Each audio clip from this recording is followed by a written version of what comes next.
My Lords, I was glad to add my name to Amendments 21 in the name of Lord Anderson of Ipswich and Sandhurst and Baroness Suttie, and Amendments 23 and Amendment 38. I am very concerned about what I consider to be the introduction of an anti-democratic part to this bill, which I think is worrying and unnecessary in terms of delegated powers and secondary legislation.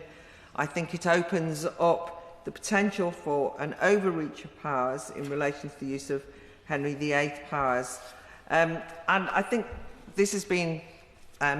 brilliantly explained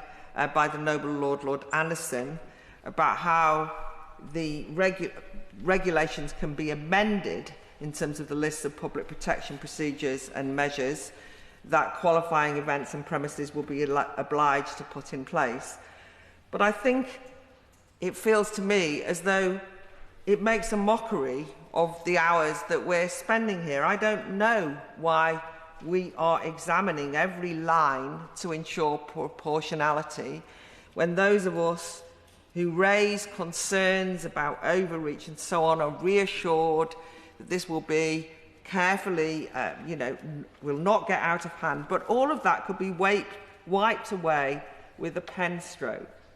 And I just think that allowing this particular policy to be potentially reshaped and to create further obligations on premises and venues and businesses and so on will, I think, or certainly for me, fuels the fear of an excessive expansion of this policy and the aims of this bill by regulation without any of us having any oversight. Those of us who worry about mission creep, or what's more, knowing historically the way that fear of terrorism, the call for safety, has been used over many years as a potential restriction on freedom and on civil liberties, will therefore at least want to pause and want an adequate explanation of why on earth these Henry VIII powers are necessary if, as the government assures us, this will not be a disproportionate bill. The regulator created by this bill will already have immense powers to issue fines for non-compliance, restriction notices and so on. That could already, many venues and fear will kill them off financially, and we've heard much testimony on this. There's already a sort of fear of God from many organisations associated with the civil society and the public square, let alone the already decimated hospitality industry, about how they're going to cope with the requirements of this bill and how they're going to plan to deal with the requirements of this bill. And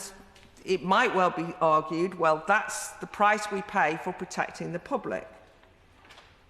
But that would be if they knew exactly what they had to do to plan for this bill. But these Henry VIII powers give the Secretary of State the power to make those threats to those venues far more onerous that they can't possibly plan in relation to. And I just want to finish by saying all of this is in the context in which a whole range of committees and consultations that have looked at this legislation note that there is actually no evidence that the measures listed in the bill will have any effect on reducing the threat of terrorism, particularly in relation to the smaller venues. And therefore, one doesn't want to feel that we are in a situation of introducing regulation that can destroy businesses, aspects of civil society without evidence, and allow the state to have ever greater power in relation to surveillance, what those venues do and so on, just so that you can say to the public that you're protecting them when in fact you might not be protecting them at all.